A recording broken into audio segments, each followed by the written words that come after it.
राष्ट्रिय साहित्य प्रतिष्ठानको प्रायोजनमा कवि दुर्गा ढकालद्वारा लिखित कविता संग्रह अक्षरको पराकम्पन कार्यक्रममा उपस्थित सम्पूर्ण आदरणीय महानुभावहरूलाई म रञ्जना निरौला हार्दिक नमस्कार गर्दछु। अब आजको यस अक्षरको पराकम्पन पुस्तक लोकार्पण कार्यक्रममा उपस्थित सम्पूर्ण आदरणीय मान्यजनहरूमा स्वागत मन्तव्य राखिदिनु हुनका लागि म सुमन वर्षालाई अनुरोध गर्दछु। सुमन वर्षा साहित्यकार तथा कोषाध्यक्ष राष्ट्रिय साहित्य प्रतिष्ठान। विशेष गरी यो कविता भन्ने कुरा एउटा भावनाको प्रस्फुटन, यो चाहिँ समयको चेत त्यसै मान्छेमा आउँदैन। यो चाहिँ एउटा गहिरो अध्ययन, यसप्रतिको माया लगाव, त्यसमाथि पनि विदेशमा बसेर साहित्य सृजना गर्नु भनेको त एकदमै चुनौतीपूर्ण कुरा हो। अब नेपाली भाषाको श्रीवृद्धि उन्नयन र यसको विकासका लागि त्यहाँ बसेर त्यति व्यस्तताको बावजुद पनि आफ्नो कलम खर्चिनु, आफ्नो समय खर्चिनु, आफ्नो मस्तिष्क भावनाहरू खर्चिनु भनेको कम चुनौतीपूर्ण कुरा होइन। त्यसैले म दुर्गा ढकाल, आज कवि दुर्गा ढकाललाई यस कृतिका लागि धेरै धेरै बधाई दिन्छु र यस्ता कृतिहरू फेरि पनि थुप्रै थुप्रै आउन् भनेर प्रशस्त शुभकामना दिन चाहन्छु। एकपटक तालीले उहाँलाई स्वागत गरौँ, उहाँका कृतिलाई शुभकामना दिउँ र विशेष गरी आज बधाईका साथ फेरि पनि अब यस्ता कृतिहरू अरू पनि आउन् भनेर शुभकामना व्यक्त गर्छु। म धेरै बोल्दिनँ, उहाँको कविताबाट नै यहाँहरूलाई फेरि पनि स्वागत गर्छु। म उहाँको एउटा कविता वाचन गर्छु। उहाँको कविताको शीर्षक यो अक्षरको परकम्पनबाट म एउटा को होलान् ईश्वर भन्ने कविता वाचन गर्छु। यो कविता पेज नम्बर 41 छ। हजुरहरूसँग किताब छैन होला, अहिले म यहाँबाट नै वाचन गर्छु। को होलान् ईश्वर, मनमा जिज्ञासा, पाउलामा दर्शन गर्दैछु आशा, बादल र वर्षा गराउँछ जसले, संरचना यो रचेको कसले, निराकार निरञ्जन रूप उसको, देखिन्छ छाया अनि चित्र जसको, होला विराट रूप भनी ध्यान गर्छु, पाउला दर्शन भन्दै म कुर्छु, माया ममता वर्षाउँछ जसले, सत्कर्मको पाठ सिकाउँछ उसले, बनाएको जसले अतुल्य सृष्टि, पारुन अगाडि दी दिव्य दृष्टि। यिनै कविताका माध्यमबाट फेरि पनि यहाँहरूलाई स्वागत गर्दै मेरा आफ्ना स्वागत मन्तव्य यही अन्त्य गर्छु। हस्, धन्यवाद, नमस्कार। धेरै धेरै धन्यवाद सुमन वर्षा। सुमन वर्षा आफैमा पनि कवि हुनुहुन्छ, साहित्यकार हुनुहुन्छ, उपन्यासकार हुनुहुन्छ। उहाँको भर्खरै नयाँ उपन्यास अनन्त यन्त्रणा बजारमा आएको छ। अब हामी कार्यक्रमको समुद्घाटनमा आइपुगेका छौँ। कार्यक्रमको समुद्घाटन गरिदिनु हुनका लागि म प्रमुख अतिथि माननीय गङ्गा उप्रेतीज्यूलाई हार्दिक अनुरोध गर्दछु।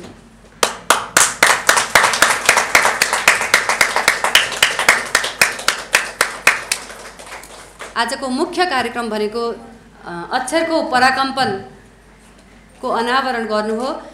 हामी मुख्य कार्यक्रममा आइपुगेका छौँ र आजको यस कविता सङ्ग्रहको विमोचन गरिदिनु हुनका लागि र सहयोग गरिदिनु हुनका लागि म सुमन वर्षालाई अनुरोध गर्दछु।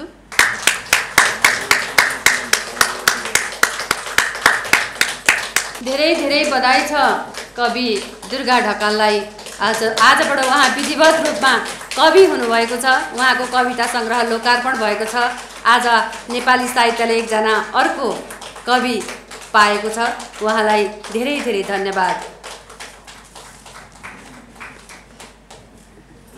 अब कार्यक्रमलाई अगाडि बढाउँदैछु। कविता वाचनको कार्यक्रमलाई राखेर आजको यस लोकार्पण भएको पुस्तक अक्षरको पराकम्पनबाट एउटा कविता वाचन गरिदिनु हुनका लागि म नेहा ढकालज्यूलाई अनुरोध गर्छु। एउटा मम्मीको कविता म पढ्दैछु। यसको शीर्षक हो अक्षर देवता। अक्षर नै कविता हो वरदान सरस्वतीको, महामानव बन्छ मान्छे पूजन गर्दा अक्षरको। अक्षर एक शक्ति हुन् पार्ने जीवन सार्थक, बुझेर अक्षरको खेती गरे हुँदैन जीवन निर्थक। अक्षर सृष्टि सृजना गरौँ सधैँ आराधना, ज्योति बनेर ज्ञानको बढ्दै जानेछ चेतना। स्वाभिमानी स्वतन्त्र अक्षर देवताका मूल मन्त्र हुन्, भण्डार गरौँ ढुकुटीमा अक्षर देवताका जाति ग्रन्थ छन्। धन्यवाद। धेरै धेरै धन्यवाद। अक्षर देवता हुन् कविता सुनाएर नेहा ढकाल जानुभएको छ। नेहा ढकाललाई धेरै धेरै धन्यवाद। अब कार्यक्रमलाई अगाडि बढाउँछु। आज लोकार्पण भएको पुस्तक कविता सङ्ग्रह अक्षरको पराकम्पनको समीक्षाको क्रमलाई जोडेर आजको यस लोकार्पण भएको पुस्तकको समीक्षा गरिदिनु हुनका लागि म समीक्षक डाक्टर शान्तिमाया गिरिज्यूलाई अनुरोध गर्दछु। आज हामी कवि दुर्गा ढकालज्यूको अक्षरको प्रकम्पन कविता सङ्ग्रहको घुम्टो खोल्ने शुभ साहित्यमा भेला भएका छौँ। आजको यो शुभ अवसरमा उपस्थित भएर यहाँ बोल्न पाउँदा मलाई पनि खुसी लागेको छ। सर्वप्रथम त अक्षरको प्रकम्पन कविता सङ्ग्रहकी स्रष्टा दुर्गा ढकालज्यूलाई हामी सबैको तर्फबाट म हार्दिक हार्दिक बधाई भन्दछु। उहाँको यो कविता सङ्ग्रह आउनु भनेको नेपाली भाषा साहित्यको समसामयिक कविता भण्डारमा एउटा महत्त्वपूर्ण उपलब्धि थपिएको अवस्था हो। सिद्धिचरण श्रेष्ठले भने चाहिँ मानसिक ग्रन्थि फुकाएर यथार्थताको झलक दिनु नै कविता हो र त्यो सत्य पनि हो। उहाँका कविताहरूका यस सङ्ग्रहभित्रका कविताहरू पनि वास्तवमा ती कविताहरूमा जीवन बोलेको छ। जीवनलाई नजिकैबाट हेरेको, देखेको, भोगेको आत्मसात गरेका छन् ती कविताहरूले। भाव विचार खँदिला छन् उहाँका कविताहरूमा। यो कविता हात पर्न साथ मैले रुचिपूर्वक नै सरस्वती पढेँ। यी कविताहरूमा देशदेखि विदेशसम्मका आफ्ना देखाइ सुनाइ भोगाइमा आधारित अनुभूति मर्महरूको उजागर भएको छ कविताहरूमा। यसमा आफ्नो मातापिता, आफ्नो देश प्रदेश, गाउँ ठाउँ, समय समाज संस्कृति सम्बद्ध फरक फरक अनुभूतिहरूको सुन्दर अभिव्यक्ति छ। आफ्नो जन्मदाता, मातृभूमि, राष्ट्रियता, मानवता, इमान्दारिता, द्वन्द्व, प्रेम, संस्कृति, राजनीतिक, सामाजिक गतिविधि लगायत धेरै विषयवस्तुहरू यस कविता सङ्ग्रहले समेटेको छ। आफू देशको नागरिक भएपछि हरेक नागरिकले गर्नुपर्ने कर्तव्यबोध के हो ती कुराहरू पनि कविताले बोलेका छन्। आफ्नो देशभित्रका सांस्कृतिक, प्राकृतिक, ऐतिहासिक सम्पदाप्रति गौरवबोध गरिएको छ यस कवितामा। आफ्नो मातापिता, जन्मभूमि, आफूलाई शिक्षा दिने गुरुहरूप्रति पनि यस कविताको माध्यमबाट कृतज्ञता, श्रद्धाभाव व्यक्त गरिएको छ। ईश्वरवादी चेतना, भक्तिवादी भावनाका कविताहरू पनि यस सङ्ग्रहभित्र छन्। त्यति मात्रै नभएर व्यक्तिले आफ्ना स्वार्थहरू, आफूमा भएको वैमनस्यता, असहिष्णुता त्यागी आपसमा सहयोग, समझदारी बन्न, एकतामा जुट्न आग्रह पनि गरिएको छ। भाइचारा, विश्व बन्धुत्व भावका कुराहरू पनि यस कविताले बोलेका छन्। समाजमा रहेका कतिपय कुरीतिहरू, अन्धविश्वास, पितृसत्तात्मक संस्कृतिको आडमा नारीहरूले भोगेका समस्या पीडाहरूको चित्कार पनि कवितामा हामी पाउन सकिन्छ। असम्मानित, अपमानित, अवहेलित, बलात्कृत नारीहरूको पीडालाई पनि यस कविताले बोलेको छ। त्यति मात्रै होइन, त्यस्ता समाजमा देखिएका विकृति, व्यथितिहरू, अन्याय, अत्याचारमाथि प्रतिरोध जनाएका कविताहरू पनि यसमा छन्। यो सामाजिक सञ्जालको सकारात्मक पक्षका कुराहरू पनि छन्। अहिले फेसबुक विश्वमा ठुलो एउटा सामाजिक सञ्जालको रूपमा प्रयोग हुँदै आइरहेको छ। यसले सम्पूर्ण विश्वलाई एउटा गाउँ हामीलाई नजिक आएको छ। फेसबुकको कमाल शीर्षकमा उहाँले व्यक्त गर्नुभएको यथार्थ घतलाग्दो छ। उहाँको यो पुस्तक पढिरहँदा उहाँको लेखकीय मन्तव्यमा अभिव्यक्त भएका कुराहरू अनुसार पनि लेख्न एउटा सृजनशील भावना चाहना उहाँमा भएको, तर त्यही हो, नारी भएपछि घर परिवार बच्चा भात भान्सा यी कुराहरूले अल्मल्याइरहन्छ। कति जेल उहाँले आफ्नो इच्छा चाहनालाई कुण्ठित पारेर बस्न पनि बाध्य हुनुभयो। ती कुराहरू उहाँको लेखकीय मन्तव्यमा पनि प्रस्तुत छ। यस्तो कलम कपी लिएर केही लेख्छु भनेर घोत्लिन चाहिरहेको, त्यस्तो अनुकूल वातावरण खोजिरहेको समयमा कोरोना कहर, लकडाउन, त्यसले थोरै दिएको फुर्सदलाई उहाँले त्यो प्रतिकूल वातावरणलाई पनि उहाँले अवसरको रूपमा लिएर सदुपयोग गर्नुभएको रहेछ भन्ने कुरा यस सङ्ग्रहभित्रका कविताहरूले बोलिरहेका छन्। कोरोनासँग सम्बन्धित 4-5-6वटै कविता उहाँले लेख्नुभएको छ। त्यो यो कुराको प्रमाण हो। त्यो प्रतिकूल समयलाई पनि अवसरको रूपमा प्रयोग गर्न सक्नु नै उहाँको अक्षरको परकम्पनको प्रतिफल यो अक्षरको परकम्पन हो कि यो कुरा भन्दा फरक नपर्ला जस्तो लाग्यो मलाई। किनभने यसभित्रका कविताहरू पनि त्यो कोरोना कालसँग सम्बन्धित कविताहरू पनि छन्। उहाँको अभिरुचि साहित्यप्रति छ, क्रियाशीलता पनि उहाँको छ। यो हेर्दाखेरिमा पक्कै पनि उहाँले यति यो कृतिमै सीमित रहनुहुन्छ भन्ने लाग्दैन। उहाँले फेरि पनि लेख्नुहुन्छ भन्ने कुरामा आशावादी छौँ। र यो यस सङ्ग्रहभित्रका कविताहरू पढिरहँदा कतिपय कविताहरूले शिल्प परिष्कारको माग गरिरहेको पनि बोध हुन्छ। शिल्प परिष्कारको माग गर्नु साहित्यिक सृजनाको धर्म हो र लेखकले पनि आफ्नो लेखनमा निरन्तरता दिनु, अभ्यास गरिरहनु, लेखिरहनु, त्यसलाई लेख्न नछोड्नु, साधना गरिरहनु, आफ्नो लेखकीय प्रतिभालाई प्रतिभालाई उचाइमा पुर्याउने लेखकको प्रयास हो। मलाई लाग्छ उहाँको फेरि पनि अर्को कृति आउनेछन्।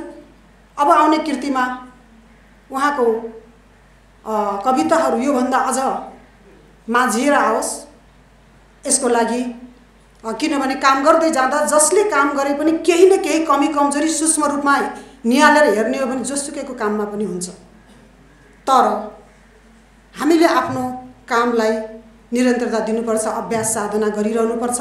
हाम्रो निरन्तरता, हाम्रो साधना नै सबैभन्दा हामीलाई मार्गदर्शन गर्ने गुरु, भरपर्दो गुरु नै हाम्रो साधना हो, हाम्रो निरन्तरता हो।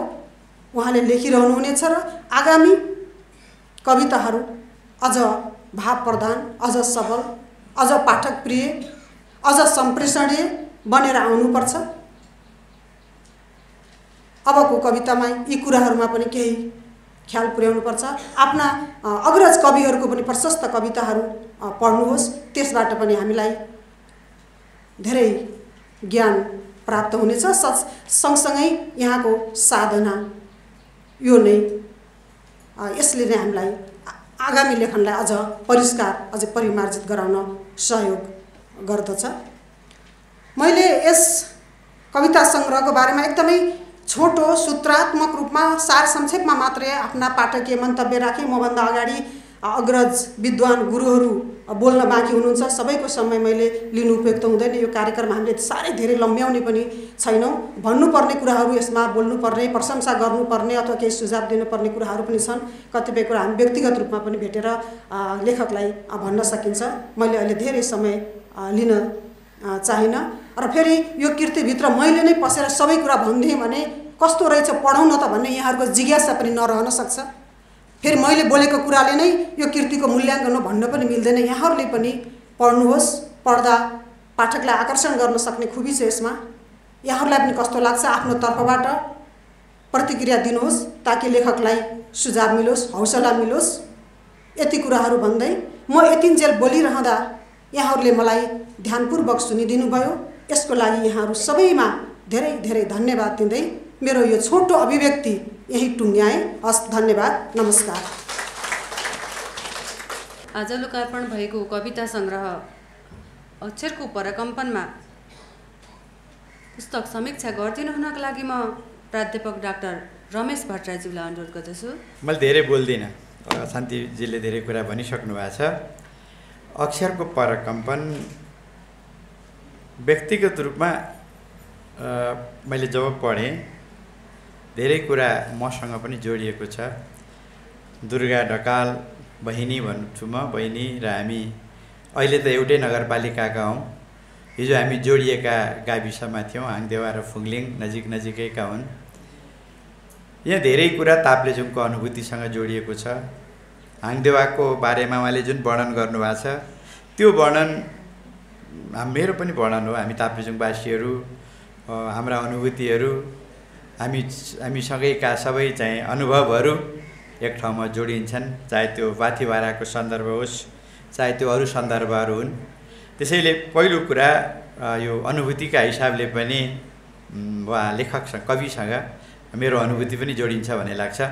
दोस्रो कुरा, हामी भट्टराई मात्रै होइनौँ, उहाँको बुबासँग हाम्रो एक खालको चाहिँ भावनात्मक सम्बन्ध सधैँ थियो। भट्टराई दाजुभाइ पनि हौँ, त्यो हिसाबले पारिवारिक सम्बन्ध पनि थियो। त्यसैले म यहाँ आज उहाँलाई शुभ आशीर्वाद दिनका निम्ति उपस्थित भएको छु।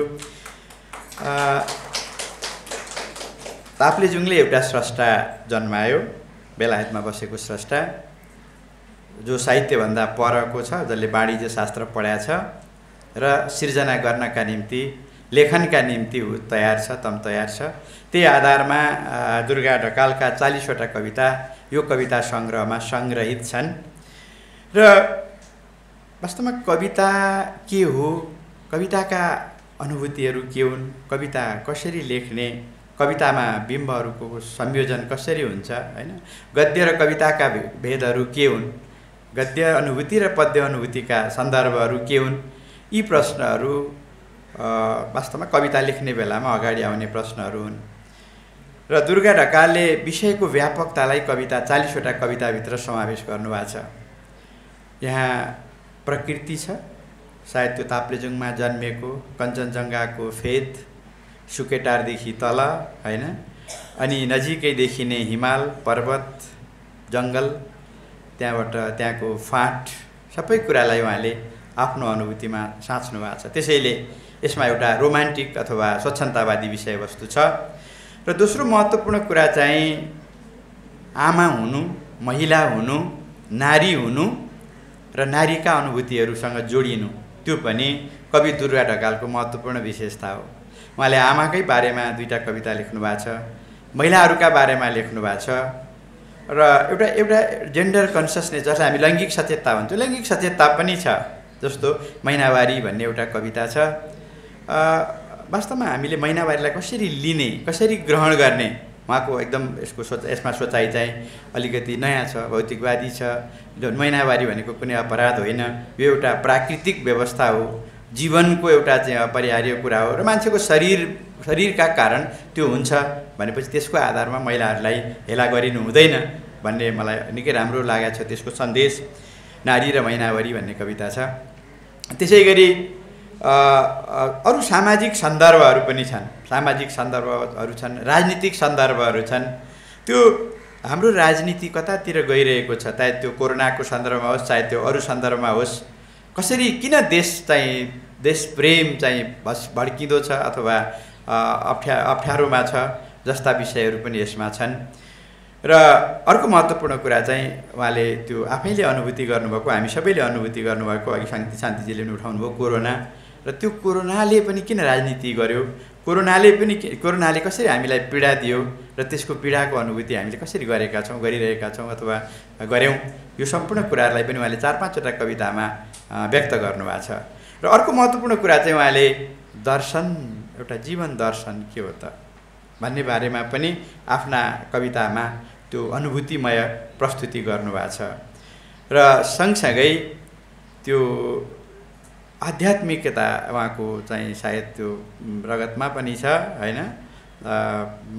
उहाँको बुवा आमाको जुन आध्यात्मिक त्यो संस्कार हो, त्यो संस्कार उहाँभित्र पनि छ। त्यसैले केही कविताहरूमा त्यो आध्यात्मिक चेतना पनि छ, जसले वास्तवमा आध्यात्मिकतालाई कसरी प्रेम गर्ने अथवा आध्यात्मिकताले कसरी मानसिक शान्ति दिन्छ र त्यो शान्तिको खोजी कसरी गर्ने हैन भन्ने कुरा त्यो पुराको सन्दर्भ पनि छ।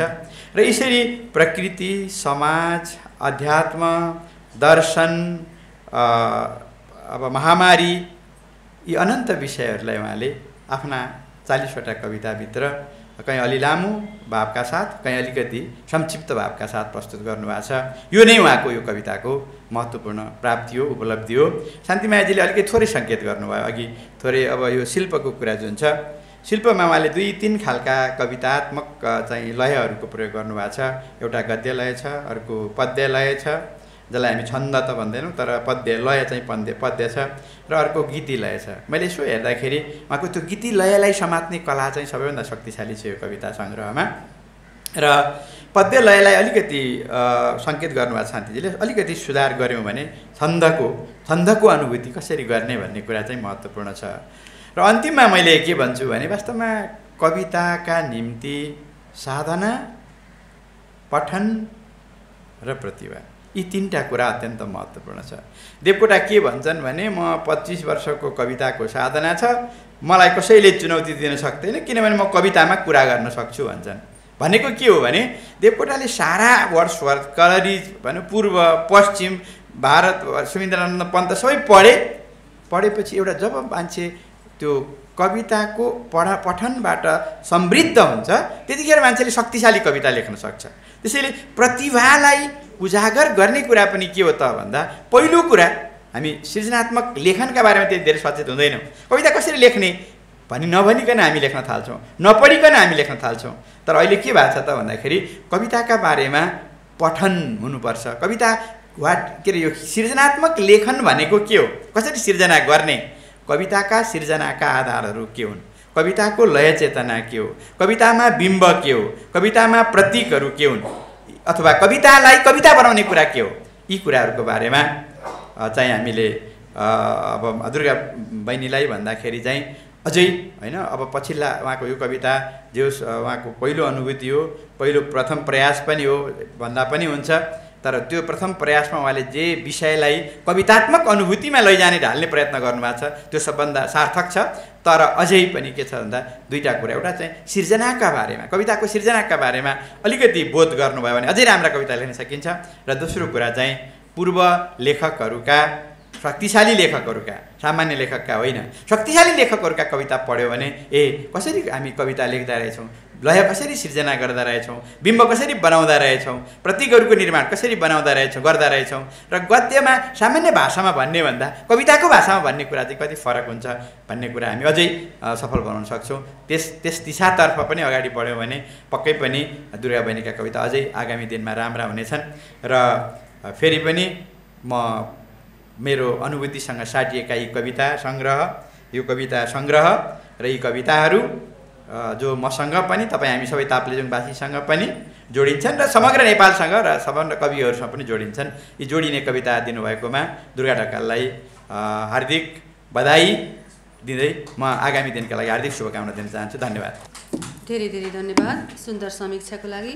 अब म कार्यक्रमलाई जोड्दैछु शुभकामना मन्तव्य को कार्यक्रमलाई जोडेर आजको दुर्गा ढकालद्वारा लिखित कविता सङ्ग्रह अक्षरको पराकम्पन लोकार्पण कार्यक्रममा उपस्थित हामी सम्पूर्णलाई शुभकामना सन्देश र लेखकलाई शुभकामना सन्देश दिनुहुनका लागि म संस्कृतिविद प्राध्यापक डाक्टर सुरेन्द्र केसीज्यूलाई अनुरोध गर्दछु। वास्तवमा हामी एउटै जिल्लाको भन्ने कुरा पनि आयो, तर हाम्रो त्यस्तो पुरानो परिचय केही पनि होइन। यो अहिलेको सामाजिक सञ्जालको कारणले पनि होला मान्छेहरू एउटै विश्वमा बस्छौँ, ग्लोबल भिलेज भन्ने त कन्सेप्टै आएको छ। तर देश बाहिर बस्ने मानिसहरूको एउटा भावना हुन्छ, त्यो भावना चाहिँ के भने देशको अभाव। देशभन्दा पर भइसकेपछि देशको सम्झना आउँछ, देशको छिमेकी, देशको चालचलन, देशको दसैँ, देशको माघी, देशको इन्द्र जात्रा, देशको अरू चाडपर्व, देशको घमाइलो रमाइलो, तीज रोटेपिङ सबै सम्झना आउँछ जब देशबाट बाहिर भइन्छ। त्यो भावनाले मान्छेलाई चिमोट्छ र त्यही चिमोट्याइले एक खालको भावुकता कोमल हृदयहरूमा पैदा हुन थाल्छन्। वास्तवमा त्यसैलाई उहाँले परकम्पन भन्ने शब्द राखेको होला भने जस्तो मलाई लाग्छ। किनभने कोरोनाको कुरा पनि यहाँ धेरै नै छ। त्योभन्दा पहिला हामीले भूकम्प बेहोर्यौँ 2072 सालमा, त्यसका झड्काहरू अहिले पनि जारी छन्। त्यो जारी हुने प्रक्रियालाई चाहिँ वास्तवमा परकम्पन भन्दो रहेछ। त्यसभन्दा पहिला परकम्पन भन्ने शब्द नेपाली वाङ्मयमा प्रचलनमा पनि थिएन, मैले त सुनेको पनि थिइनँ। परकम्पन भनेको एकचोटि भइसकेको घटना पटक पटक दोहोरिने प्रक्रियालाई भनिन्छ। एकपल्ट आइसकेको भुइँचालोलाई फेरि पटक पटक सम्झाउने प्रक्रिया नै भौगर्भिक भाषामा परकम्पन हो। अब उहाँको मनमा त्यस्तो के परकम्पन आयो, त्योभन्दा पहिला कुन भूकम्प आयो, अनि कसरी उहाँ कवि हुनुभयो, त्यसको समष्टि नै यो किताब हो, जसले पटक पटक उहाँको मनमा एउटा परकम्पन ल्याइदिन्छ। हाम्रो परकम्पन भर्खरै यहाँ 15 दिन अगाडि पनि 5.4 को के अरे परकम्पन गएको थियो। त्यो 72 सालकै परकम्पन हो त्यो। र हामीलाई यो परकम्पनले त्यो कम्पनलाई सम्झाउँछ र हामीहरू हतप्रभ हुन्छौँ। बिस्तारै आदत हुन्छ, यो यस्तै त रहेछ नि भन्ने हुन्छ। त्यसबिचमा मृत्युका अनेक श्रृङ्खलाहरू अगाडि बढिसकेका हुन्छन्। यही त रहेछ नि, मान्छे धरतीमा आएपछि जानु नै पर्दो रहेछ। भूकम्पले मात्रै होइन रहेछ, त्यसपछि कोरोना आउँदो रहेछ। कोरोनाले मात्रै होइन रहेछ, त्यसपछि अरू व्याधिहरू आउँदा रहेछन्। यो त नियमित प्रक्रिया त रहेछ नि। मान्छे किन आउँदो रहेछ भने जानु पर्दो रहेछ। यसलाई नै नियमित आकस्मिकता भनेको पाइन्छ कतिपय ठुल्ठुला स्रष्टाहरूले। त्यसकारण म अघि भन्दै थिएँ, जब मान्छे बाहिर हुन्छ, देशभन्दा बाहिर, अब मेरो आफ्नो त अनुभव के छ भने म कहिले पनि 1 महिनाको लागि बाहिर गएँ भने म त्यो 1 महिना त्यहाँ बिताउन सक्दिनँ। त्यसलाई म झारेर 18 दिन 17 दिन, बढीमा 23 दिन। कति मान्छेको चाहिँ त्यसरी बाहिर गइयो भनेदेखि कसरी उतै भाँसिने होला भन्ने ध्यान हुँदो रहेछ फेरि। त्यसले गर्दा संसारमा नेपालीहरू यति बदनाम छन्, यति बदनाम छन्। भर्खरै युएईमा गएका 14 जना कलाकारहरूमध्ये आधी उतै भाँसिएको कुरा सिआइबीमा पुगिरहेछ। मलाई के लाग्दैछ भने सायद नेपालीहरूलाई बिस्तारै यो जुन भिसा दिने प्रक्रिया हो यो नै रोकिन्छ कि। किनभने यति बदनाम छवि नेपालीहरूको विश्वव्यापी रूपमा भयो, त्यो सुन्दाखेरि मेरो मनमा अर्को खालको परकम्पन हुन्छ फेरि। स्रष्टाहरू यति चेतनशील हुन्छन्, यति भावुक हुन्छन्, यी सबै कुरालाई उनीहरूले विषय बनाउँछन्। र स्रष्टाहरूले, व्याख्याताहरूले यो मनोविज्ञानबाट गरिएको रचनालाई डायस्पोरिक भने। डायस्पोरिक भनेको अर्को देशमा गएर बसेको,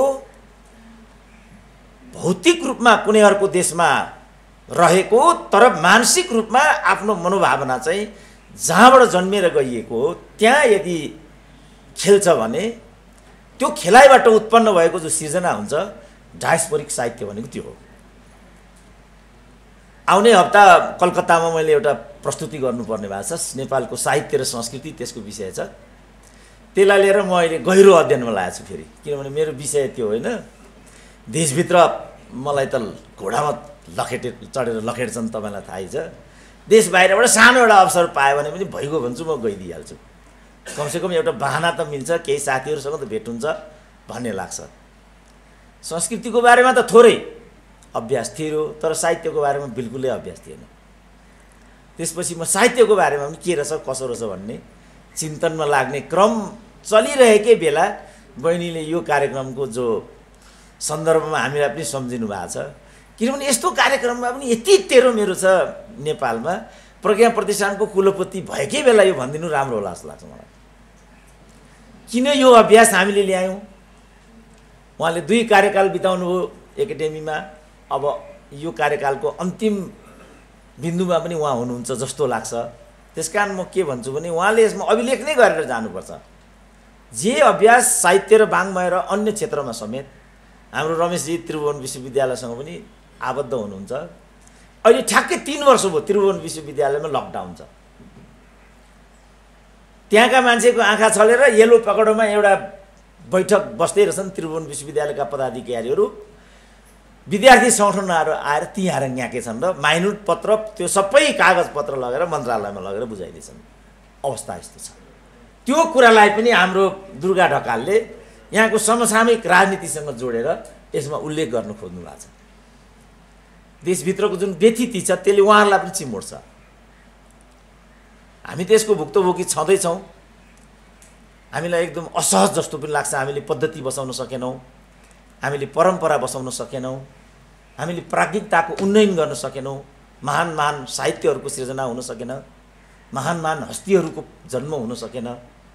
कहीँ हाम्रो यो व्यवहारको कारणले चाहिँ यस्तो भइराखेको होइन भन्ने चिज पनि कवि हृदयमा प्रविष्ट भइदियो भने मलाई लाग्छ त्यो पनि कुनै अनौठो कुरा हुँदैन र त्यस्तो चिजहरू पनि प्रवेश गर्नुपर्छ भन्ने लाग्छ कहिलेकाहीँ त मलाई। किनभने विकृति विसङ्गतिको जुन कुरा छ त्यो सामाजिक विकृति विसङ्गति, जस्तो अघि यहाँ समीक्षकहरूले उल्लेख पनि गर्नुभयो, यो महिनावारीकै कुरा छ। यो महिनावारी भन्दा पनि जटिल छ छुवाछुतको कुरा। काठमाडौँको 32 पुतलीमा सांसदहरूले दलित भएको कारणले डेरा नपाउने स्थिति त्यस्तो छ। अलिपुरतिर बौद्धतिर गइसकेपछि बोक्सी भनेर महिलाहरू कुटिन्छन्। कहाँ महिला मात्रै हुन्छन् र त पुरुषहरू पनि यस्ता हुन्छन् भनेर आजभोलि त पुरुष पनि बोक्सा हुन्छन् भनेर गोर्खामा त बोक्सा पुरुषहरू पनि पो कुटिन थाले। यसलाई समानता भनेको छ हामीहरूले। फेरि यो विधिबाट निरपेक्ष रूपमा हामीले समाजका विकृति विसङ्गतिहरूलाई बुझ्ने यस्तो गल्तीहरू पनि हामीबाट बढेर गइरहेछ। यो सबै कुराहरू पनि साहित्यमा आउँछन् नै जस्तो मलाई लाग्छ। जस्तो हाम्रो यो दुर्गा ढकालको यो सिर्जनाकै कुरा गर्दाखेरि हामीले यो शीर्षकबाट मात्रै हेऱ्यौँ भने उहाँले के विषयमा बढी चिन्तन गर्नुभयो भन्ने कुरा हुइए कुदेर आइहाल्छ। जस्तो यसमा जो 20-30वटा जो सिर्जनाहरू छन् माथिबाट हेर्दाखेरि नि उहाँले पहिला त आमाकै सम्झना गरिदिनु भयो। अब त आमा पक्कै यतै हुनुहुन्छ होला, उहाँ उता हुनुहुन्छ होला, आमा त यतै हुनुहुन्छ होला। त्यसपछि उहाँले स्वर्ग बनोस् मेरो देश भन्नुभयो, देशमै आउनुभयो। चिन्ता त फेरि देशकै हुँदो रहेछ। त्यसपछि फेरि गाउँघरका घरहरूको व्यथा पो भन्न थाल्नुभयो। अब एक पछि अर्को सम्झना आउँछ कि त्यहाँ गएको बेला कहिलेकाहीँ यहाँको घमाइलो, ठमेलको घमाइलो, रत्नपारको रमाइलो, फन हाउसको त्यहाँको रमाइलो एक्कासी मनमा आइदिन्छ।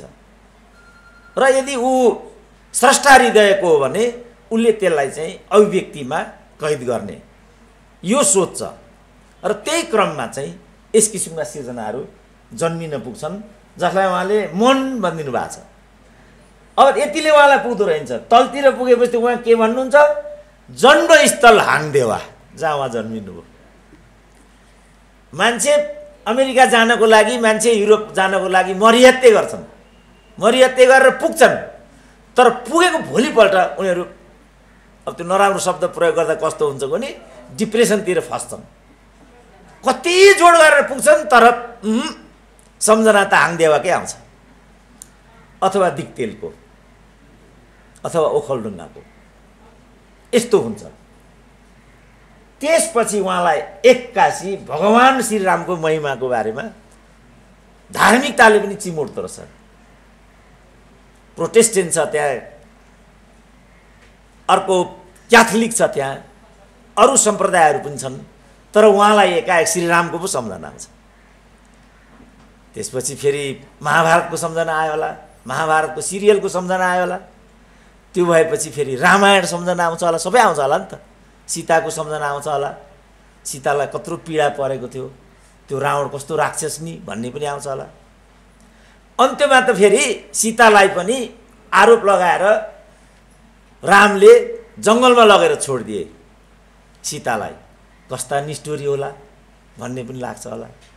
अनि फेरि एकाएक लैङ्गिकताको समय छ, यो पुरुष चिन्तनले गर्दा भएको भन्ने भ्रम पनि बढेर जान्छ होला। ती सबै कुराहरू सिर्जनामा आउँछन्। त यो तरिकाले त्यो सबैमा म गएँ भने फेरि म आफै समीक्षक हुन सक्छु, म त्यतातिर जानु उपयुक्त ठान्दिनँ। यो तरिकाले उहाँले एउटा सिर्जनाको बारेमा यति प्रयास गर्नुभयो। यसो हेर्दा त एकदमै सानो प्रयास देखिन्छ, तर सानाहरूले नै मदन पुरस्कार पाउँछन् नेपालमा। त हिजो मात्रै हामीले मदन पुरस्कार पाउने स्रष्टाहरूको बारेमा चर्चा गऱ्यौँ, अनौपचारिक। 5 वर्ष अगाडि मदन पुरस्कार पाउने घनश्याम पौडेलको जो कृति थियो त्यो कृति जम्मा 38 पेजको थियो। के थियो त्यो किताबको नाम? हाम्रो युवराजीलाई थाहा होला।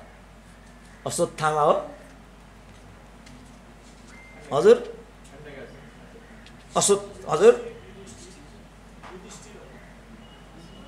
युधिष्ठिर हो। त्यो 38 पेजको थियो, यो 69 पेजको भएको हुनाले मदनै पुरस्कार पायो भने पनि अचम्म त हुँदैन। त्यो पाउँछु कि पाउँदैन त्यो म भन्न सक्दिनँ। त्यसकारण म बहिनीलाई के सुझाव दिन्छु भने मदन पुरस्कारको प्रक्रियामा पनि जोडिएर जानु होला, बिर्सिनु होला। फेरि त्यो आफै गर्नु होला, फेरि त्यो जो हाल्ने भन्छन् फेरि फालिदिन्छन्। यहाँ त्यस्तो चलन छ हाम्रो नेपालमा त, किनभने इमान्दारिताको ठुलो सङ्कट छ हाम्रो देशमा। स्मल इज ब्युटिफुल भन्ने एउटा ठुलो किताबले त अरुन्धती रोएको हो क्या अरे। हिन्दुस्तानमा त्यसले पनि तहल्का मचाएको थियो केही वर्ष पहिला। Small is beautiful. हाम्रो देवकोटाले पनि भनेकै थिए के भने हजुर बुकर प्राइज नै पाए त्यसले भन्नुभयो हाम्रो डाक्टर साहबले। सानो आँखाका अङ्गहरूमध्ये पनि सबैभन्दा सानो त नानी हो आँखाको, तर आँखाको नानीको जति महत्त्व छ शरीरको अरू अङ्गको त्यत्रो महत्त्व छैन भन्ने कुरा त प्रष्टै छ। त्यस कारणले सानाहरू नै ठुला हुन्छन् र सानाले नै ठुलो महत्त्व दिन्छ। गहनाहरूमा हिरा कोहिनुर ती बराबरको महत्त्व कहाँ ठुलो हारको हुन्छ जो तीजको बेलामा छड्के रूपमा लगाइन्छ र नाचिन्छ। ती सबै कुराहरू बाहिर बसेका बेला सम्झनामा आउँछन् र ती सब कुराहरूलाई नै यसमा कैद गर्ने प्रयास गर्नुभयो दुर्गा ढकालले। फेरि एकपल्ट यस्तो राम्रो प्रयासको लागि, खास गरी यस्तो एउटा अवसर जुटाइदिएको लागि, किनभने त्यति टाढाबाट उहाँ आउनुभयो, हामीलाई जोड्नुभयो। हामीले यति गर्न सकेका थिएन। हामी यहाँ सावादिनका, ताप्लेजुङका, हाङदेवाका, फुङलिङका भन्छौँ। त्यो नाममा यति जिल्लावासीहरूलाई र अन्य साथीहरू पनि छौँ हामी यहाँ। हाम्रो ओम शान्तिको यति राम्रो गुरुसँग अघि सद्बुद्धि पनि अलिकति पायौँ हामीले। यो एउटा अवसर हो, यसलाई हामी ठुलो एउटा अवसरको रूपमा पनि लिन्छौँ र यसलाई मनमा सजाइराख्छौँ, साँचिराख्छौँ। फेरि यस्तो जमघट, यस्तो सङ्गम कहिले हुन्छ होला भन्ने भावना मनमा साँचेर हामीहरू बाहिरिन्छौँ। त्यसकारण फेरि एकपल्ट यति राम्रो अवसर जुटाइदिएकोमा पनि बहिनीलाई म धन्यवाद दिन चाहन्छु। यो कृतिको पूर्ण सफलताको पनि कामना गर्न चाहन्छु र नेपाली वाङ्मय र साहित्यको भण्डारमा जे योगदान र जोडाइ उहाँले आफैलाई गर्नुभएको छ यसको निरन्तरताको अपेक्षा पनि तपाईँहरू सबैको तर्फबाट राख्न चाहन्छु र बिदा लिन्छु। धन्यवाद। अक्षरको पराकम्पन लोकार्पण कार्यक्रममा स्रष्टा हामी उपस्थित सम्पूर्णमा शुभकामना मन्तव्य दिनु हुनका लागि म वरिष्ठ साहित्यकार श्री युवराज नयाँ घिमिरेज्यूलाई अनुरोध गर्दछु। महिला सशक्तिकरण नभइरहेको भन्ने एक खालको गनगन गथासो एकातिर छँदैछ समाजमा। त्यो स्थितिमा लेखक एउटा साधक, एउटा महिला लेखक आउनु भएको छ। देशभन्दा धेरै टाढा बसेर उहाँको सम्मान हामीले एकपटक गर्नुपर्छ जस्तो लाग्छ। हामी उहाँलाई एकपल्ट बधाई ज्ञापन गरौँ। म उहाँलाई हार्दिक बधाई दिन चाहन्छु। कविता लेखन आफैमा दुस्साहस हो जस्तो मलाई लाग्छ। कविता लेख्नु चान्चुने कुरा होइन। भुपीका कविता पनि कविता हुन्, वेद पनि कविता हो। माधव घिमिरेका कविता पनि कविता हुन्, गीता पनि कविता हो। पुराणहरू पनि कविता हुन्, मोहन कोइरालाका पनि कविता हुन्। त्यही क्रममा दुर्गाजी पनि आउनु भएको छ। त्यसैले कविता के हो? यो दुस्साहसपूर्ण सिर्जना हो जस्तो मलाई लाग्छ र यो दुस्साहसको लागि फेरि एकपटक उहाँलाई बधाई दिनुपर्छ जस्तो मलाई लाग्छ।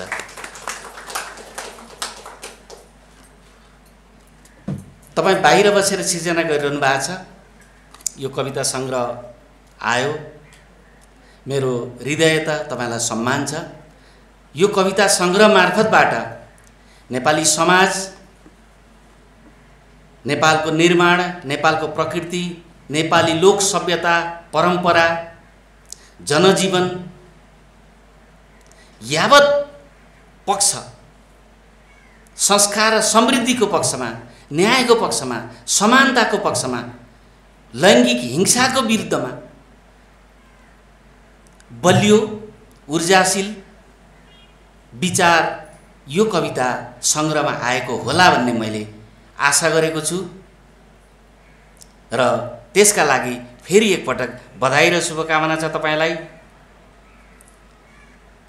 मलाई के लाग्छ भने बाहिर बसेर लेख्नु सजिलो कुरा छैन। मैले पनि संसारका केही देशहरू घुम्दा नेपाली भाषा साहित्य संस्कृतिमा नेपाली समाज जुटेको देख्दा बडा अनौठो लाग्थ्यो र त्यही क्रममा उहाँको पनि जुन सहभागिता छ, बाहिर बसेर जुन रचनात्मक काम गरिरहनु भएको छ, यो त्यही क्रममा जुन यो सङ्ग्रह आएको छ त्यो लडतरो काम हो जस्तो मलाई लाग्दैन।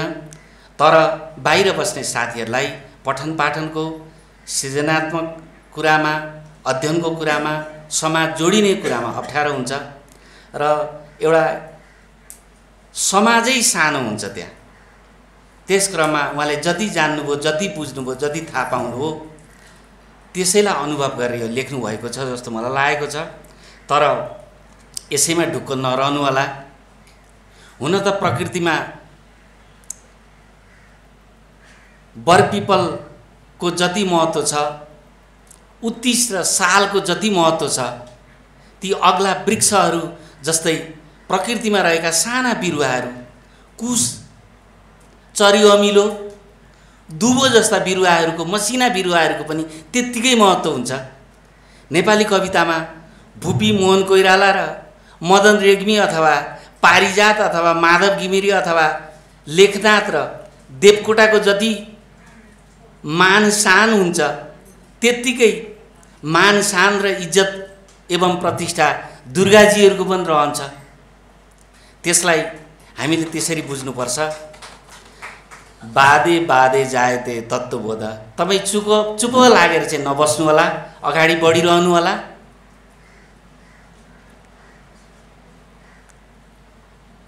किनभने त्यसले तपाईमा भएको कमी कमजोरी गल्ती आफैलाई सुधार्नको लागि तपाईलाई मद्दत गर्नेछ, सघाउनेछ। तपाईँ आज उभिनु भएको छ, डाक्टर सुरेन्द्र केसीलाई साक्षी राखेर खोलाका छेउमा उभिनुभयो, डाक्टर गंगा प्रसाद उप्रेतीलाई साक्षी राखेर खोलाका किनारमा उभिनुभयो, डाक्टर शान्तिमाया गिरीको छेउमा उभिएर तपाईँ साक्षी खोज्नुभयो, ऋषभदेव घिमिरेलाई छेउमा राखेर तपाईँ साक्षीको रूपमा उभिनुभयो र भन्नुभयो म कविता लिएर उभिएको छु, खोला तर्न चाहन्छु। हामी सबै मिलेर तपाईलाई खोला तार्दियौँ, आजको दिनमा त तार्दैछौँ, तर भोलिदेखि तपाईँ आफैले हिँड्नुपर्ने छ। त्यो आँट, त्यो साहस, त्यो ऊर्जा, त्यो प्रतिबद्धता तपाईमा उम्रियोस्। फेरि एकपटक बधाई र शुभकामना दिँदै एउटा समयको सोभियत रुस, त्यसका राष्ट्रपति थिए मिखाइल गोर्बाचोभ र त्यसका त्यो देशका विदेश मन्त्री थिए एडवर्ड शेभनार्जे। एडवर्ड शेभनार्जेले त्यो मुलुक टुक्रेपछि उनी जर्जियाका राष्ट्रपति भए। एडवर्ड शेभनार्जेले कतै बोलेको मलाई सम्झना छ, जीवनमा 3 कुरा गर्नु, एउटा बिरुवा रोप्नु, एउटा बालक हुर्काउनु र एउटा पुस्तक लेख्नु। यी 3 कुरा जटिल कुरा हुन् जीवनमा। म दुर्गाजीको प्रसङ्गमा अर्को एउटा कुरा पनि जोड्न चाहन्छु। एडवर्ड शेभनार्जेको शब्द सापटी लिँदै एउटा बिरुवा रोप्नुस्, एउटा सन्तान हुर्काउनुस्, बालक हुर्काउनुस्, एउटा कविता सङ्ग्रह लेख्नुस्, कविता सङ्ग्रह ल्याउनुस्। त्यो मात्रै होइन, नारी भएर कविता लेख्नुस्, सिर्जना गर्नुस्। त्यो साह्रै जटिल कुरा हो। किनभने समाजमा नारीलाई अगाडि बढ्न, सृजनशील हुन, प्रतिबद्ध हुन निकै कठिन हुन्छ। त्यो दुस्साहसपूर्ण कार्यमा उहाँ आउनुभएको छ। तपाईँको गतिशीलता, सृजनशीलता र लगावको लागि फेरि एकपटक शुभकामना दिँदै बिदा हुन्छु। नमस्कार, धन्यवाद। आजको यस पुस्तक लोकार्पण कार्यक्रमका प्रमुख अतिथि श्री गंगा प्रसाद उप्रेतीज्यूलाई प्रमुख अतिथिको मन्तव्य राखिदिनु हुनका लागि हार्दिक अनुरोध गर्दछु।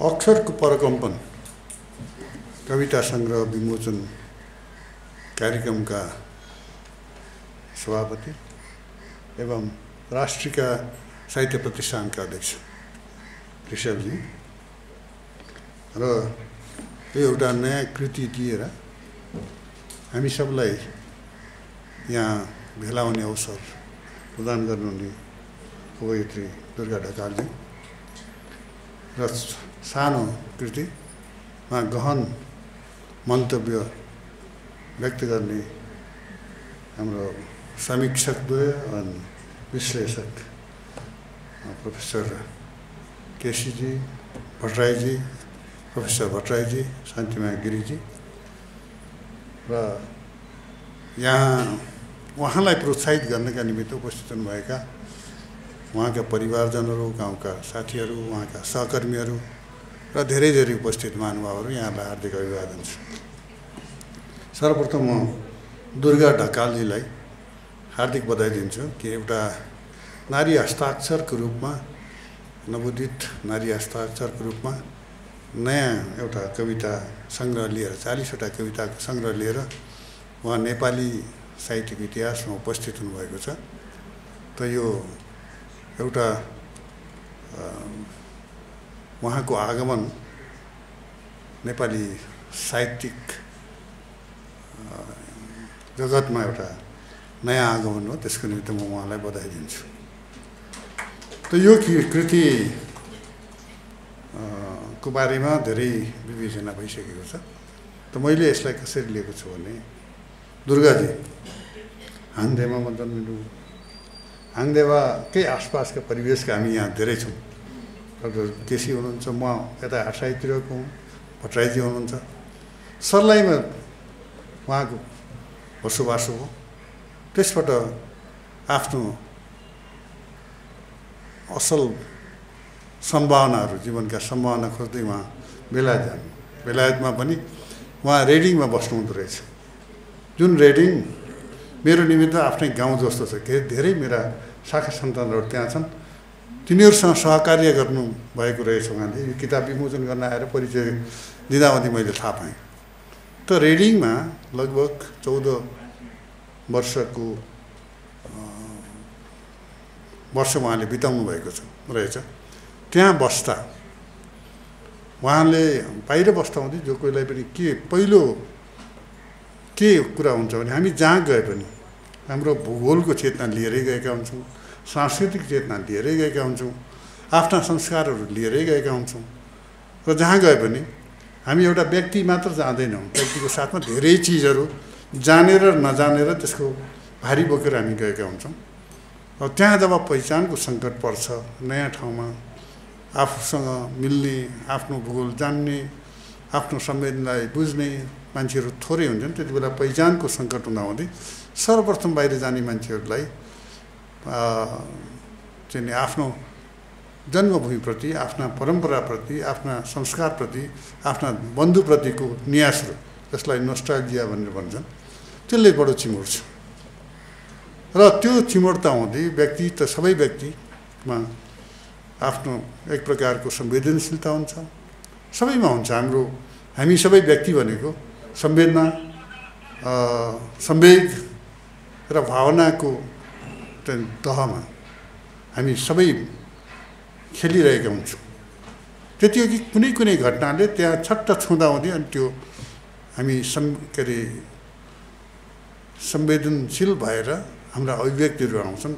र यहाँ हेरेका सबै कविताहरू हेर्दा के बेलायतको प्रवासकालमा, फेरि प्रवासकालमा पनि कस्तो भने उहाँको पठन पाठन र कार्यक्षेत्र साहित्य परेन, यो वाणिज्य पर्यो।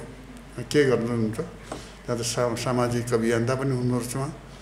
त त्यसले उहाँलाई जो छुँदा हुँदै उहाँको संवेदनशीलताबाट उहाँको भावनाका केन्द्रहरू जब जागृत भएर आए, त्यसरी 40वटा कविताहरू निस्किए भन्ने मलाई लाग्छ, निस्केका हुन् पनि।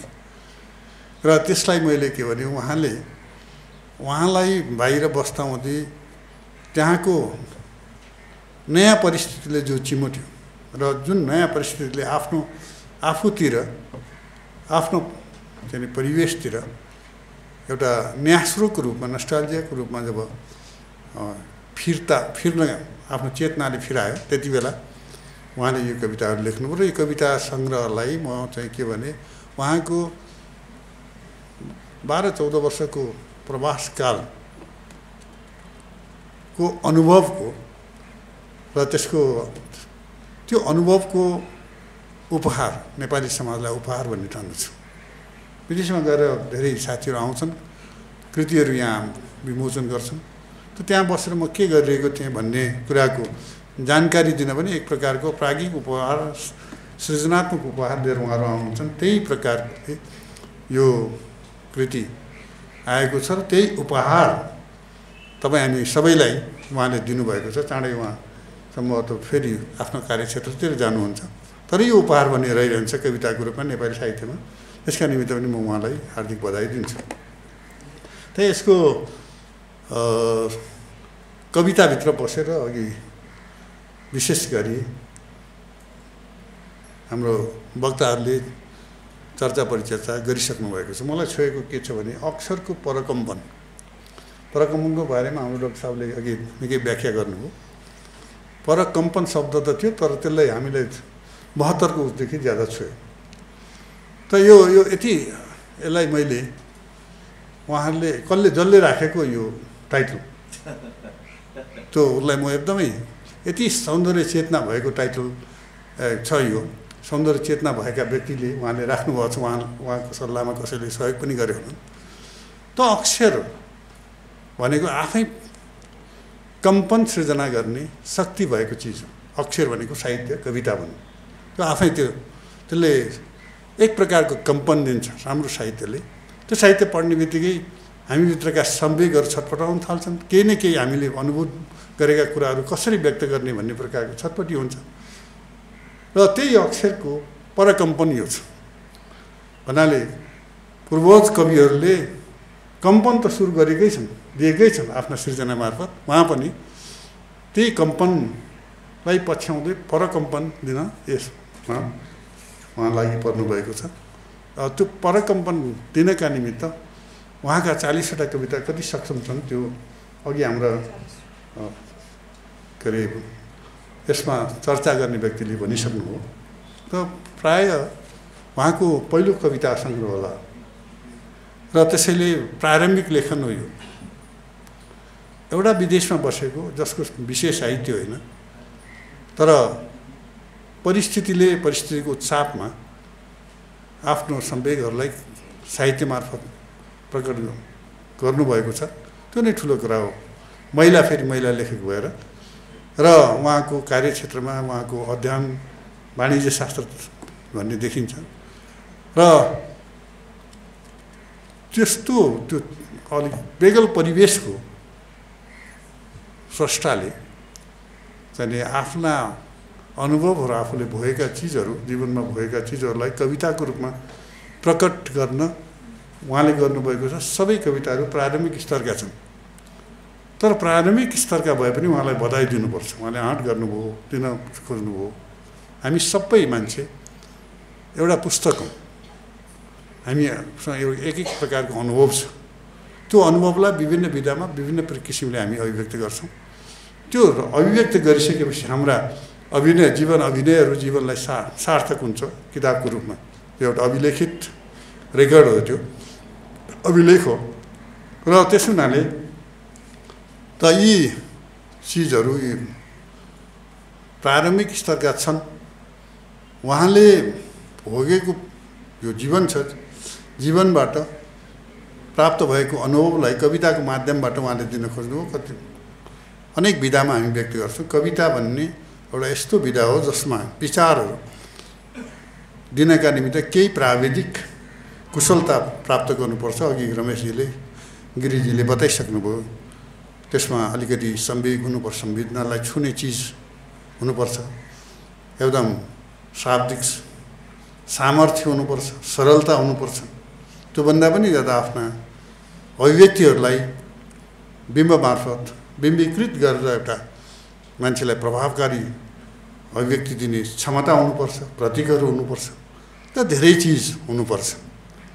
र ती चिज हुनुपर्छ भनेर एउटा कविले कविताको सौन्दर्य शास्त्र पढेर कविता लेख्ने होइन।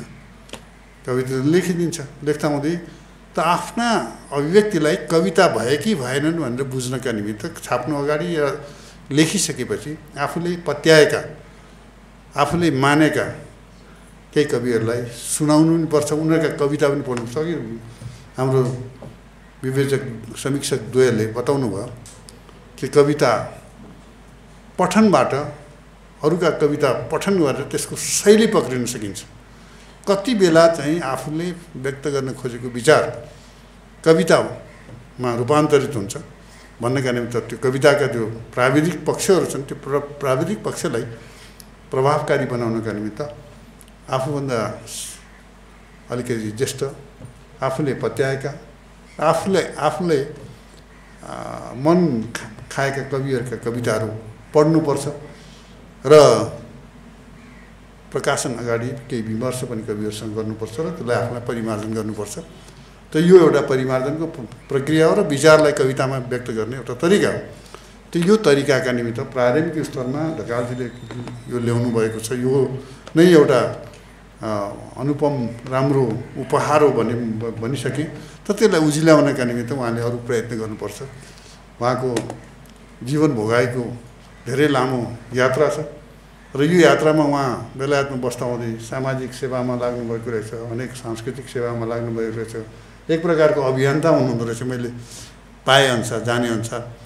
र त्यसका साथसाथै कविता यात्रामा जो प्रवेश गर्नुपर्छ त्यसलाई परिमार्जन गर्नका निमित्त उहाँले धेरै मेहनत गर्नुपर्छ। मेहनत गरेपछि अनि कविताले दिएको कम्पनमा उहाँले लेखेका कविताले परकम्पन सृजना गर्न सक्छ र पाठकको ठाउँ हृदयलाई सुन्न सक्छ। यसका निमित्त धेरै सम्भावना छ उहाँसँग र यसभित्र म पसेर यसका विविध विषयहरूतिर म जान्न।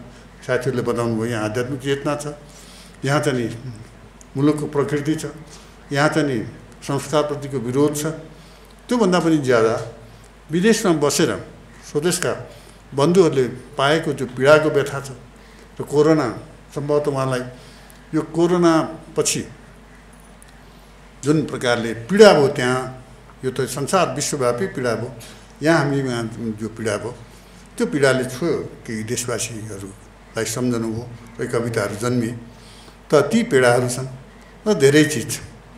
त यी विषयको विविधताबाट आफूले प्राप्त गरेको अनुभव र त्यो अनुभवले सृजना गरेको विचारलाई कवितामा प्रस्तुत गर्नका निमित्त उहाँले अभ्यासको धेरै आवश्यकता छ। त्यो अभ्यास भनेको सौन्दर्य शास्त्र पढेर प्राप्त गर्ने होइन, अनुभवको आवश्यकता छ। त्यो भनेको स्तरीय नेपाली साहित्यमा स्थापित कविहरूका कविताहरू पाइन्छन्, त्यो कविताहरू हेरेर पढेर कि आफ्नो अनुभवलाई कविताको रूपमा प्रस्तुत गर्न के सिप चाहिँदो रहेछ भन्ने कुरा स्रोत आउँछ, त्यतातिर गर्नुहुन्छ। प्रारम्भिक कविता हो यो, तर उहाँका धेरै सम्भावनाहरू छन्।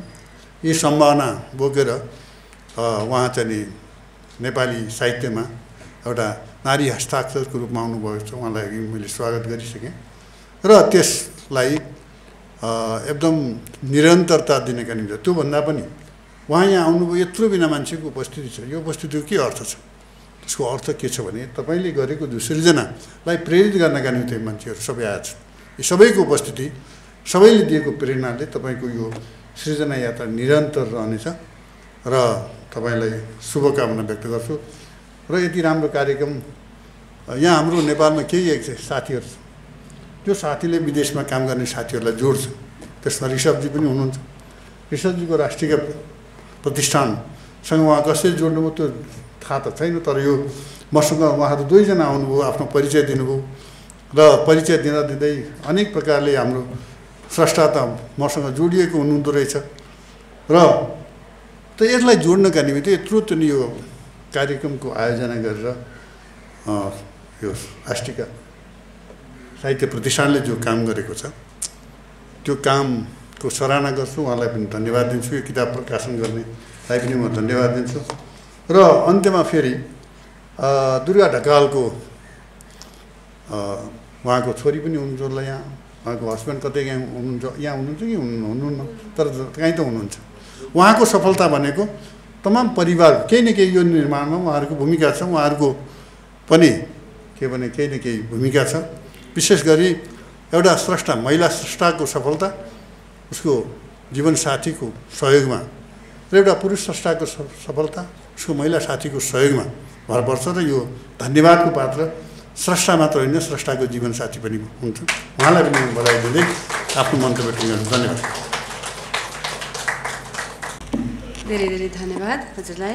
कवि दुर्गा ढकालको यो पहिलो साहित्यिक यात्रा हो।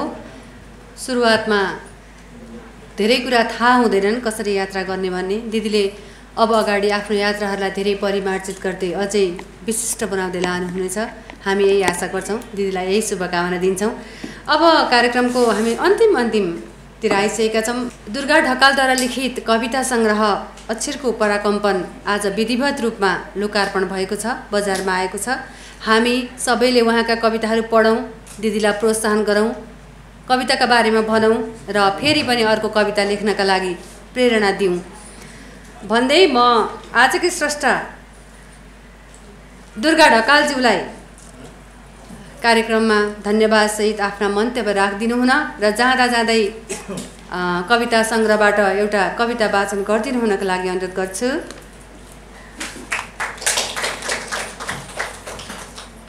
यस सभाका सभापति ऋषभदेव घिमिरेज्यू, यस सभाका प्रमुख अतिथि कुलपति डाक्टर गङ्गाप्रसाद उप्रेतीज्यू, विशिष्ट अतिथिज्यूहरू,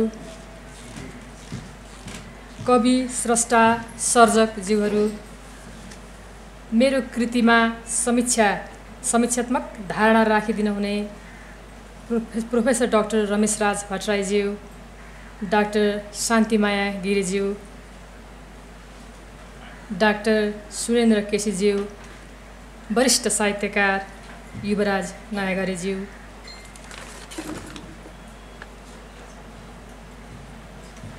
मलाई हरपल आशीर्वाद दिइरहनुहुने मेरा आदरणीय मामा माइजू, सबै आदरणीय प्रिय आफन्त साथीभाइ बहिनी, मेरो जन्मभूमि र कर्मभूमिबाट मेरो अनुरोधमा मलाई प्रोत्साहन र हौसला प्रदान गर्नको लागि पाल्नुहुने सम्पूर्ण आफन्त नातागोता र सबै वरिष्ठ व्यक्तित्वहरूप्रति अन्तर्हृदयबाट नमन टक्र्याउँछु, स्वीकार्नुहोला। मान्छेको मन अचम्मको हुँदो रहेछ, यो कहिले फुलसरी नरम र कहिले चट्टानसरी कठोर बन्दो रहेछ। सायद त्यसैले हामी मान्छे बनेका हौला। परिस्थिति र समयअनुसार हाम्रो मनका भावहरू पनि बदलिँदा रहेछन्। संसारलाई हेर्ने दृष्टिकोण पनि मनले नै तय गर्दो रहेछ। आफ्नो मनले संसारलाई जति छाम्न सक्यो त्यो नै आफ्नो संसार हो भनेर भनिदो रहेछ। मैले पनि यसै गरी आफ्नो मनले जति संसारलाई छामे अथवा बुझेँ तिनै कुराहरूलाई आफ्नो बुझाइबाट कविताको रूपमा प्रकट गर्ने प्रयास गरेकी छु। कहिलेकाहीँ म आफै अचम्ममा पर्छु। मलाई लाग्थ्यो यत्तिका पढ्न जानेपछि, कलम लिएर बसिसकेपछि कविता त यत्तिकै लेख्न आइहाल्छ नि। तर जब मैले कविता लेख्न सुरु गरेँ तब मलाई थाहा भयो त्यस्तो होइन रहेछ। जसरी बालकको जन्म हुन्छ कविताहरू पनि त्यसरी नै जन्मिँदा रहेछन्। विविध कुराहरूको संयोगले मात्र कविताहरू सिर्जित हुन पुग्दा रहेछन्। जति नै राम्रो वा सुख भए पनि परदेशको बसाइमा कता कता पीडाको महसुस भइरहेको हुन्छ र तिनै पीडाबाट सिर्जना फुल्दा रहेछन्। परदेशमा देश दुख्दो रहेछ।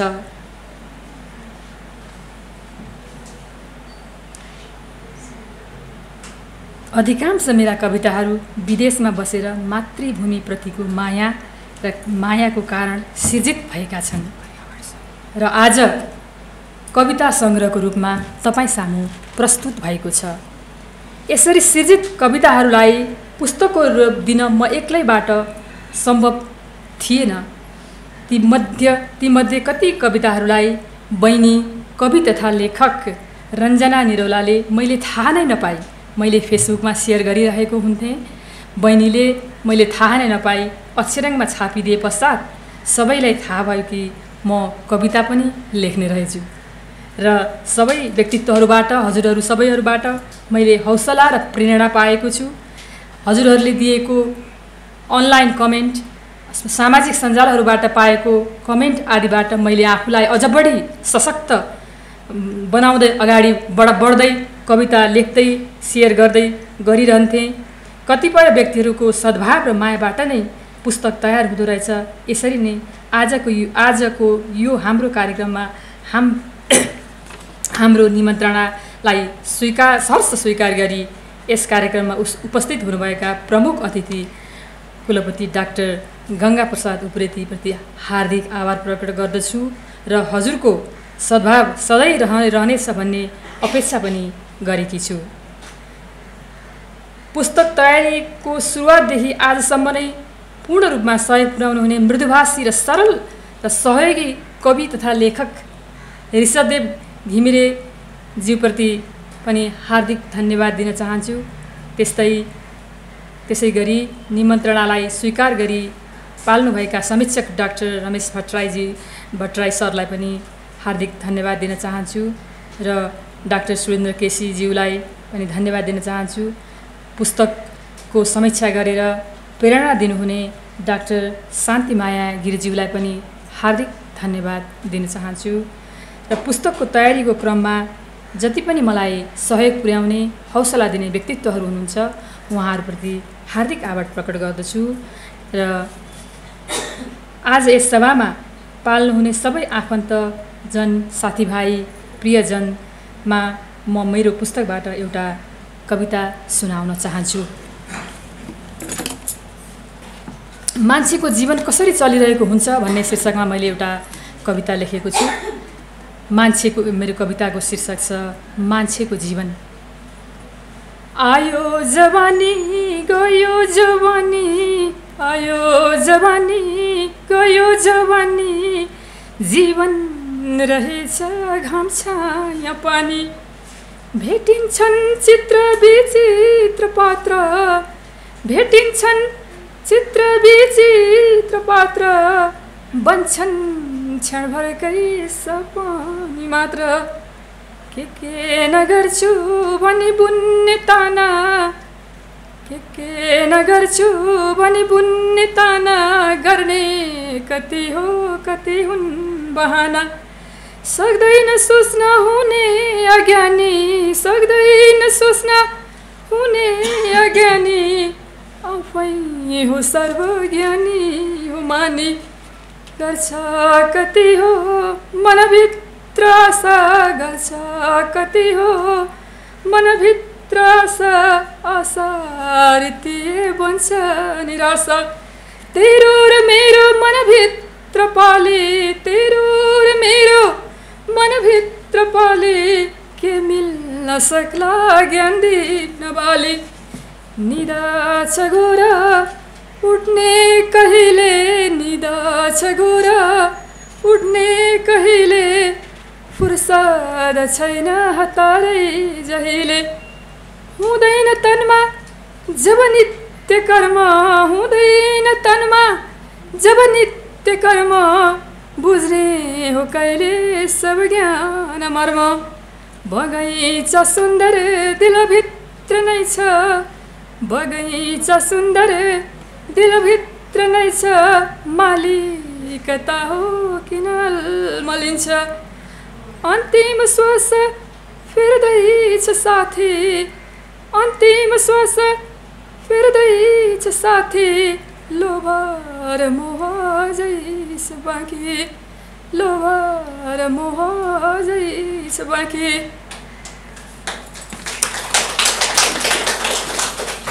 धन्यवाद। मलाई वरिष्ठ साहित्यकार युवराज नायगरे, गङ्गा प्रसाद उप्रेतीज्यू, कुलपति गङ्गा प्रसाद उप्रेतीज्यू, सुरेन्द्र केसीज्यू, डाक्टर भट्टराईज्यू, डाक्टर शान्तिमाया गिरिज्यूले जुन एउटा हौसला र प्रेरणा प्रदान गर्नुभयो उहाँहरूले सबैलाई मेरो तर्फबाट हार्दिक नमन गर्दछु र उहाँहरूको सल्लाह सुझावलाई अगाडि लिएर जाने पनि प्रण गर्दछु। यहाँहरू सबै मेरा आफन्त प्रियजनहरू, आदरणीय आफन्तजनहरू, प्रियजनप्रति हार्दिक आभार प्रकट गर्दै आजको सभामा उपस्थित हुनुभएकोमा धेरै धेरै धन्यवाद दिन चाहन्छु र अन्त्यमा बहिनी रञ्जना लगायत उहाँहरूको टिम सबैलाई धन्यवाद दिँदै मेरो आफ्नो 2 शब्द यहीँ टुङ्ग्याउन चाहन्छु। धन्यवाद।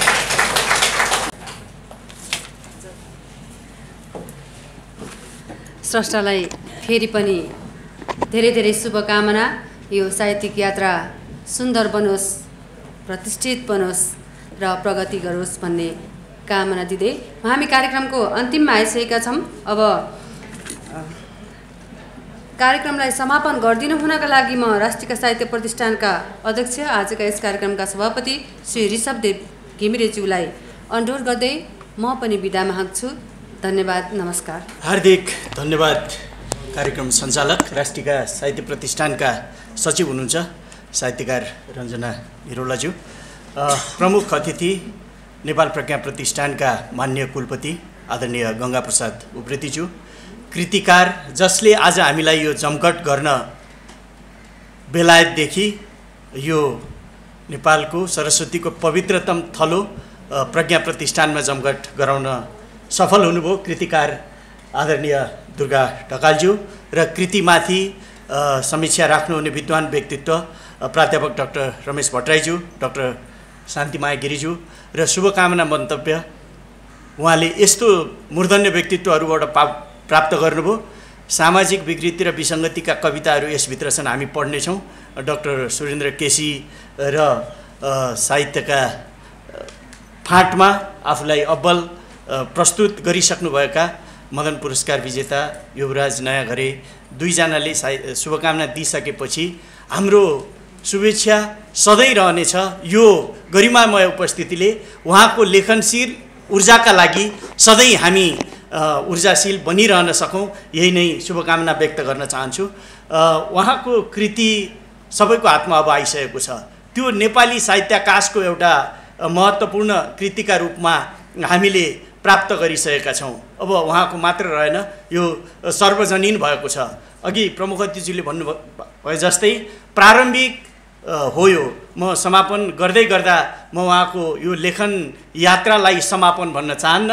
आजबाट प्रारम्भ भयो, अझ सशक्त लेखन, अझ महत्त्वपूर्ण लेखनहरू उहाँको आउनुपर्छ भन्ने शुभेच्छा हामी सम्पूर्ण यो उपस्थितिबाट व्यक्त गर्न चाहन्छु। कविताभित्र के छन् विद्वान व्यक्तित्वहरूले भनिसक्नु भएको छ। मूलतः लय चेतना नै हो। उहाँले आफ्ना भनाइहरूमा पनि भन्नुभएको छ, रामायण आमाबाट सुन्थेँ, हजुरबाबाट महाभारतका श्लोकहरू सुन्थेँ, त्यसै गरी विभिन्न श्लोकबद्ध लयहरूबाट नै यो चेत भएको हो। अक्सफोर्ड युनिभर्सिटीले एउटा रिसर्च गरेका छ, उहाँको भक्तिधाराका कुराहरू अघि रमेश सरले भनिसक्नु भएको छ। धेरै कविताहरू त्यस प्रकारका छन्, राम महिमादेखि लिएर देवी महिमादेखि लिएर धेरै, आफै पनि देवी हुनुहुन्छ। त्यसकारण त्यो अक्सफोर्ड युनिभर्सिटीले एउटा गरेको अध्ययनमा चाहिँ के भनिएको छ भने हाम्रो पूर्वीय चिन्तनबाट प्रभावित लेखन, सङ्गीत र कुनै पनि चिजले चाहिँ त्यो पराकम्पन नै निरन्तर ल्याइरहन्छ, तर मस्तिष्कमा ल्याउँछ अरे। र पश्चिममा बेलायतमा बसेर साधना गर्नुभएको छ, त्यो पश्चिमा सङ्गीत, पश्चिमा साहित्यले चाहिँ पराकम्पन ल्याउँदा खुट्टामा ल्याउँछ अरे। त्यसकारण ज्याज म्युजिक बज्यो भने हामी खुट्टा ढकढक गर्छौँ, अलिकति क्लासिकल म्युजिकहरू त्यो धुनहरू लयहरू बज्यो भने टाउकै हल्लाउँछौँ। त्यसकारण यो पराकम्पन उहाँको टाउको हल्लाउने नै बनिरहोस्, बेलायतमा बसे पनि यो भन्न चाहन्छु म। नारी चेतना छ, महिमा गान छ, भक्ति छ, कर्मवादका कुराहरू छन् पुस्तकभित्र, असाध्यै आदर्शीकरणहरू गरिएको छ, प्रकृति चित्रणहरू पनि त्यसै गरी छ, भेदभाव र छुवाछुतका कुराहरू छन्, वात्सल्य प्रेमले ओतप्रोत भएका कविताहरू पनि छन्, घृणा भाव छ राजनीतिप्रति, त्यो पर बसेर हेर्नेलाई छँदैछ, मुलुकमा सुधार्न धेरै हामी लागिरहेका छौँ। यो कविताका घृणा भाव जुन राजनीतिप्रति, सामाजिक विकृतिप्रति छ, यो उहाँको पुस्तकले, उहाँको कृतिले विकृतिहरू संलिन सकोस्, यही शुभकामना व्यक्त गर्न चाहन्छु।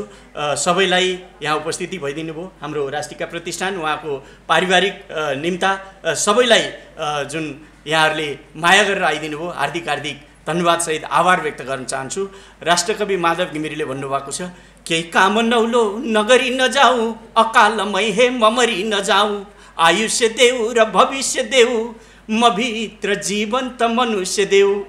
दुर्गा ढकाललाई लेखन यात्रामा जीवन्त मनुष्य सधैँ उहाँको आत्मामा रहिरहोस् र हामी सबैले सत्कर्म गर्न र उहाँलाई शुभेच्छा दिन आइरहने हामी सम्पूर्ण पनि त्यो जीवन्त मनुष्य रहिरहोस्, यही कुरा भन्दै यो कार्यक्रम समापन भएको जानकारी गराउँछु। हामी तल गएर चिया पान गर्नेछौँ र पारिवारिक र हामी साहित्यिक, सांस्कृतिक, सामाजिक सबै व्यक्तित्वहरूसँग फोटो सेसन पनि गर्नेछौँ। यो क्रम छुटाएँ भने अन्याय हुन्छ। अहिलेको यो महत्त्वपूर्ण पाटो हो। कार्यक्रम समापन भएको घोषणा गर्दछु। धन्यवाद। जय नेपाली साहित्य, जय भाषा।